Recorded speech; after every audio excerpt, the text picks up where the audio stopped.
শহীদদের রক্তের বদলা আমাদেরকে নিতে হবে। শহীদদের রক্তের বদলা হলো এই বাংলার জমিনে ইনসাফ কায়েমের জন্য কাজ করা। যে শহীদ উসমান হাদি সারাটা জীবন তিনি আধিপত্যবাদের বিরুদ্ধে কথা বলেছেন, সারাটা জীবন তিনি আগ্রাসনের বিরুদ্ধে কথা বলেছেন, সারাটা জীবন তিনি ইনসাফের পক্ষে কথা বলেছেন। সেই শহীদ উসমান হাদিদের মতো আমাদেরকে মানুষ হতে হবে। আমাদেরকে হতে হবে শহীদ আব্দুল মালেকের মতো, যে আব্দুল মালেক তার স্পিরিচুয়ালিটি এবং মডার্নিটি দুটোর মধ্যে সমন্বয় করেছিলেন। ওই সময়ে শিক্ষার্থীদের, ওই সময়ে এই উপমহাদেশের শিক্ষা ব্যবস্থা কেমন হবে সেই রূপরেখা চমৎকারভাবে দিয়েছেন। তিনি বলেছিলেন আমাদের যে শিক্ষা ব্যবস্থা, সেই শিক্ষা ব্যবস্থার মাধ্যমে কলোনিয়াল দাস তৈরি হবে, কেরানি তৈরি হবে, কিন্তু এই শিক্ষা ব্যবস্থার মাধ্যমে এই জাতির মুক্তি আসবে না। সুতরাং এই শিক্ষা ব্যবস্থা আমাদের পরিবর্তন করতে হবে। আমাদের শিক্ষা ব্যবস্থার মধ্যে নৈতিকতাকে আনতে হবে।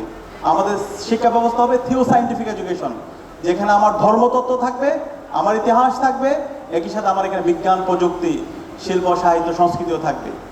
এবং সেই বিকল্প শিক্ষা ব্যবস্থা তিনি ওই সময় দেখিয়ে গেছেন।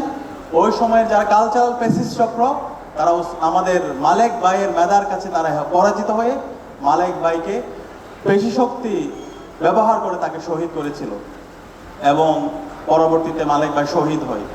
এভাবে শহীদ মালেকের পরবর্তী ক্যাম্পাসগুলোতে সন্ত্রাসীরা অসংখ্য মালেকের সহযাত্রীকে তারা হত্যা করে এবং সর্বশেষ একই চক্র আমাদের জুলাই বিপ্লবে অসংখ্য শহীদদেরকে হত্যা করে এবং সর্বশেষ শহীদ উসমান হাদিকে হত্যা করে। সুতরাং এই শহীদদের রক্তের বদলা আমাদেরকে নিতে হবে। শহীদদের রক্তের বদলা হলো এই বাংলার জমিনে ইনসাফ কায়েমের জন্য কাজ করা। জুলাই বিপ্লবের সূতিকাগার ছিল এই আমাদের যাত্রাবাড়ি।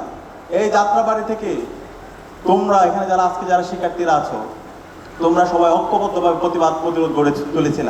যখন ঢাকা বিশ্ববিদ্যালয় বন্ধ করে দেওয়া হয়েছিল, যখন ইন্টারনেট ব্ল্যাক আউট করা হয়েছিল, যখন কারফিউ জারি করা হয়েছিল, তখন তোমরাই রাজপথে নেমে এই আন্দোলনকে শক্তিশালী করেছিল।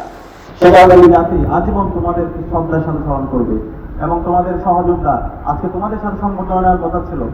আমাদের শহীদ আনাস বিপ্লবের একদম আগ মুহূর্তে মা বাবার কাছে চিঠি লিখে হাসিনার পেটো বাহিনীর গুলিতে শহীদ হয়ে আল্লাহর কাছে চলে গেলেন।